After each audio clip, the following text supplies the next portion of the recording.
d'une société, mais qui doit commencer à œuvrer de maintenant pour un pays ou une nation meilleure. Mesdames et messieurs, bienvenue dans votre émission Jeunes et Avenir chez Chanceline Lusambulu, toujours prête à vous servir. Aujourd'hui, j'ai le plaisir de partager ces plateaux avec mes amis Jemima et Benny. Avec eux, nous allons parler de la thématique 2024 qu'elle sort pour la jeunesse congolaise. En tout cas, il faut dire que le comportement de la jeunesse congolaise, plus particulièrement de la jeunesse de Kinshasa, ça fait vraiment mal, ça fait parler. Il y a plusieurs antivaleurs qui se sont imposées dans notre société et ensemble avec mes amis, nous allons réfléchir pour chercher à trouver des solutions à remédier à ces phénomènes. Mais avant tout, retournons du côté de la régie.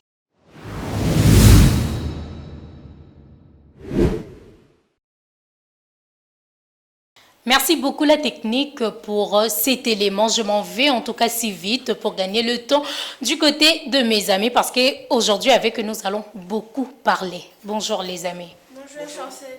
Vous allez bien? Très bien, merci. Béni, ça va? Oui, ça va. En tout cas, j'aimerais que tu te sentes à l'aise vu que c'est la première fois. J'aimerais que tu donnes le meilleur. Je sais que tu vas donner le meilleur et tu vas m'éprouver. Voilà. Je commence la première question par toi, Béni. Je parlais des antivaleurs. Des antivaleurs que la jeunesse expose aujourd'hui. Et qu'est-ce qui est à la base de ces antivaleurs-là? Qu'est-ce qui est à la base de ces comportements-là à l'égard de la jeunesse? Merci pour la parole. Voilà. Déjà, ce qui est à la base de ces antivaleurs, nous voyons les conditions de vie, le chômage, il y a des famines, le manque d'emploi, pauvreté et famine nuisible qui gâchent l'énergie de cette jeunesse, cette vivacité. Ok, c'est ça, c'est bien. Jemima, tu vas ajouter quelque chose? Merci Chancel pour la parole. J'aimerais ajouter ici, nous avons aussi le manque d'éducation des bases venant des parents précisément, et l'environnement, les milieux précisément, et les influences des amis, le manque de bons choix d'un ami, et nous avons aussi le téléphone, l'internet. C'est aussi ce qui fait que la jeunesse 2023 puisse être gâchée. Ok, voilà, vous avez parlé de la famille. Oui, bien sûr, de l'éducation de la famille. Mais quel rôle joue la famille et la société ou l'État congolais à ces antivaleurs-là? Est-ce que la famille participe aussi ou la famille ou même l'État congolais pousse ces jeunes-là à poser ces actes-là? Parmi ces actes-là, permettez-moi de les citer. On voit aujourd'hui les jeunes s'exposer à des choses telles que les koulouna. Et aujourd'hui, le jeune, comment je peux dire, ils appliquent aujourd'hui des choses qui n'honorent pas. D'abord la famille, qui n'honore pas la société et autres. Je cite les substances nuisibles qu'ils avalent à tout moment. Il y a beaucoup en tout cas des choses qui sont vraiment liées, qu'on peut placer dans ces antivaleurs-là. Alors est-ce que la famille ou l'État congolais joue aussi un rôle dans ces antivaleurs-là? Oui, je veux dire que l'État congolais et la famille jouent aussi un rôle dans ces antivaleurs. Premièrement, la famille.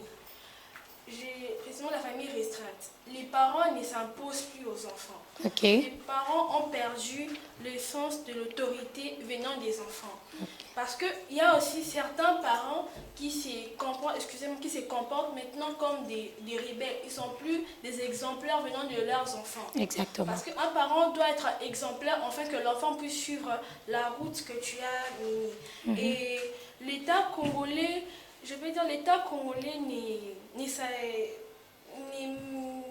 Comment? Tu n'as pas de problème, Béni? Oui, je pourrais continuer. Déjà, la famille, c'est un milieu où s'exercent des influences socio-fraternelles. C'est au sein de la famille qu'on doit instaurer aux jeunes les conditions de vie et c'est là qu'on doit valoriser. C'est là qu'on doit apprendre à l'enfant à bien se comporter. D'accord. Déjà, la Bible dit, instruis l'enfant selon la voie qu'il doit suivre et il ne s'en détournera pas. Et pour l'État congolais, nous verrons que l'État doit en fait valoriser la jeunesse et doit faire preuve d'un exemple. Parce que déjà, l'État nos dirigeants parfois se livrent à certains antivaleurs tels que la corruption, le fraude, le vol. Et la jeunesse en fait copie. On dit que la jeunesse est pilier de toute nation. Si la jeunesse copie ce qui n'est pas forcément bien, déjà la nation ne peut pas avancer parce que la jeunesse, c'est ce qui nous relève, c'est ce qui relève la nation. Voilà, c'était très bien en tout cas. Je rappelle la thématique 2024, quel sort pour la jeunesse congolaise. Mais avant d'entrer dans ce qui concerne l'année 2024, parlons d'abord du bilan de l'année 2023. La jeunesse, quel bilan pour cette année 2023, Béni? Quel bilan pour l'année 2023? Oui. En 2023, nous avons vu déjà du côté positif, nous voyons que les jeunes se sont livrés à des activités sportives, culturelles. Plusieurs jeunes sont lancés dans l'organisation de certaines activités culturelles, des festivals. Et niveau sportif, nous voyons certains sont lancés dans comme des baskets, le basket, le football et certains sports. Et négativement, je verrais qu'il y a certains jeunes qui consomment des produits nuisibles tels que la cigarette, la drogue. Certains qui se livrent en fait à la paresse, à l'oisiveté. C'est tout ce que j'avais à dire. Ok, mais tu venais de parler des activités sportives du côté positif. Alors, il y a même de ces jeunes-là qui organisaient des activités sportives et qui se mettent des désordres, des koulouna, qui volaient de personnes, qui agressaient de personnes pendant ces activités-là que eux-mêmes ont organisées. Est-ce que tu penses que c'est vraiment le côté positif de la chose ou comment? Donc, le côté positif, je vois, c'est au niveau culturel. Parce que lorsqu'on voit que certains jeunes organisent ces choses, on voit que la culture du pays est développée. Et si on peut dire négatif, c'est que l'utilisateur n'a pas pris en compte Les avantages de ces peut-être qu'il s'est lancé activités-là. juste par influence. C'est ça. Il ne voulait pas faire plaisir au pays. Il ne voulait pas que le pays puisse s'accroître juste par influence. Il s'est lancé. Ok, merci beaucoup, Jemima. Il y a Chancel, si peut-être il y a eu des ordres à propos de ces activités, peut-être l'État n'a pas appuyé l'idée de ces jeunes. Comment? Précisément, lorsque un jeune se décide de créer quelque chose, peut-être il n'a pas assez de moyens, mais quand même il a l'idée et la volonté. Et ça demande quelque chose. Et peut-être ces jeunes est sorti d'une famille pauvre, mais ça demande aussi l'appui de notre gouvernement. Oui. Et tout ça, peut-être c'est aussi le manque d'écoute venant de nos dirigeants, peut-être. Ils se basent pas trop à propos de la jeunesse. Oui, mais tu penses que cette personne-là qui a organisé une activité et n'avait pas de moyens devait normalement appliquer ces antivaleurs-là pour réussir son activité? Bon, là, non. Appliquer ces antivaleurs, ce n'était pas une bonne solution, une bonne chose à prendre. Mais par contre, bon. Alors, quel bilan pour l'année 2023? Bon, pour moi, je m'intéresse plus au bilan négatif. Ok. L'année 2023, vu ces réalités que nous vivons et que nous voyons, vous allez voir un enfant qui a que 12 ans, qui prend de l'alcool, qui fume. C'est déjà un bilan négatif pour la société et pour notre pays.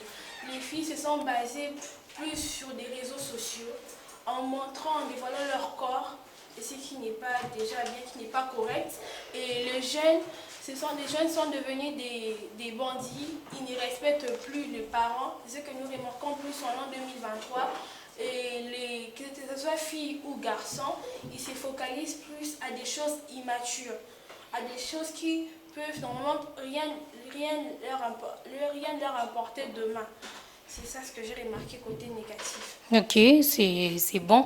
Alors, est-ce que la République démocratique du Congo peut se réjouir déjà d'avance pour un bilan positif pour l'année 2024, vu qu'on parle de l'année 2024? Oui, parce que parmi ces bilans positifs, il y a eu aussi des jeunes qui se sont focalisés sur des choses positives, sur des choses importantes. Là, forcément, ces jeunes peuvent se réjouir et la RDC peut se réjouir en l'an 2024. Mais par contre, ces jeunes qui se sont focalisés à des choses immatures, à des choses sexuelles, bon, eux aussi, ils peuvent se réjouir en l'an 2024 si il y a un changement dans leur vie. S'il y a eu des instructeurs qui peuvent leur orienter, leur rééduquer, leur encadrer pour changer leur voie, leur manière de mener leur vie. Ok, merci beaucoup Jemima. Béni, déjà on peut dire que pour l'année 2023 était caractérisée ou était marquée par les sextapes venant des jeunes, par les kuluna, les phénomènes Ujana et plusieurs autres phénomènes, les bombés et tout ça. Aujourd'hui, on voit les jeunes dormir sur les rues. Pourquoi? Parce qu'ils ont avalé des bombés et autres là. Alors, déjà, c'est une chose négative. Est-ce que on peut s'attendre à un bilan positif pour l'année 2024? Oui, oui. En 2024, il faut nous attendre à un bilan positif. Déjà, au niveau du mental, si les jeunes prennent conscience, un changement de mentalité, si les jeunes s'adaptent à des bonnes mœurs, les jeunes s'adaptent à procréer, à changer en fait, à se développer, à prendre conscience que la voie qu'ils mènent ne l'amènera nulle part, l'amènera à la perte. Si c'est décident de vouloir changer, de vouloir avancer, et le pays pourra avancer aussi. Ok, merci beaucoup. Et une dernière question. Qu'est-ce que la République démocratique du Congo ou l'État congolais doit faire pour récupérer ces jeunes-là désemparés, ces jeunes qui se sont livrés dans des antivaleurs? Qu'est-ce que la République démocratique du Congo peut faire pour le récupérer? Je commence par Jemima. Premièrement, il faut une bonne organisation. Créer des foyers sociaux, des foyers éducatifs, créer des écoles gratuites précisément parce que les jeunes qui sont à la rue n'ont pas de moyens pour leur procurer des écoles. Donc l'État congolais doit mettre en jeu leur argent pour créer des écoles, chercher des gens qui peuvent circuler à la rue pour faire des dons à ces jeunes, à ces enfants. Et précisément, il n'y a pas que l'État qui doit essayer d'agir ou de faire quelque chose. Nous aussi, peuple congolais, nous devons essayer de mettre en jeu aussi notre argent pour aider à ces écoles d'avancer, plus aider ces jeunes pour changer peut-être leur vie. Donc, c'est un peu ça. Tu penses que si aujourd'hui on se mettait à faire des dons à ces personnes-là qui sèment les désordres dans la société, nos dons-là changeront leur façon de voir les choses ou comment? Oui, je pense que c'est là parce qu'il y a changé ici, mais aujourd'hui nous voyons beaucoup de jeunes à la rue. C'est aussi dû à la pauvreté parce que dans notre pays, la manière de vivre, c'est vraiment difficile. Donc, si vraiment l'État congolais ou le peuple congolais fait des dons ou donne de l'argent, des habits, le jeune peut changer aussi. On peut aussi là rééduquer, passer des fois, on s'organise en groupe, le jeune, autant que jeune, on aide les autres enfants qui sont à la rue, on leur parle, on leur oriente, ils peuvent au moins changer. Ok, mais la meilleure chose à faire, c'est ramener ces enfants-là dans un foyer, pas les laisser... Oui, c'est ça la première chose. Voilà, c'est ça. Béni, pour toi, qu'est-ce que l'État congolais doit faire pour récupérer ces jeunes-là désemparés? Ma réponse est un peu similaire à celle de Jemima. D'accord. Déjà, l'État congolais doit créer des centres de formation, elle doit créer des écoles gratuites comme elle a dit, des foyers d'accueil, des pensionnats, des lieux d'adoption et des orphelinats aussi pour le développement du pays. Et aussi, par exemple, le phénomène Puluna, nous devons prendre toutes ces personnes, faire comme un recyclage et les former, les inciter à trouver des emplois qui puissent s'adapter à un milieu, qui puissent travailler au fait. Ok. Voilà, merci beaucoup en tout cas pour vos réponses, c'était bien. Et nous sommes arrivés à la fin de notre émission avec les amis. Et cette édition d'aujourd'hui était basée sur le thème 2024, quel sort pour la jeunesse congolaise. Mes amis, je vous laisse le temps de saluer 3 personnes. Je commence par Jemima. Je salue mes parents, je salue toutes personnes qui nous suivent et je salue aussi à Gédéon. D'accord, Béni. Alors moi je salue ma mère Janine Manissa, mon frère Caleb Koua, ainsi que ma soeur Enis Koua. D'accord, merci beaucoup. Fidèles téléspectateurs, très chers abonnés de la salle Congo Télévision, nous sommes arrivés à la fin, mais il faut dire que la jeunesse doit changer de mentalité. La jeunesse doit savoir qu'elle est l'avenir de la société. Si aujourd'hui, elle tourne vers les antivaleurs, demain, notre société est vouée à la disparition. Au revoir et à la prochaine. Bye bye.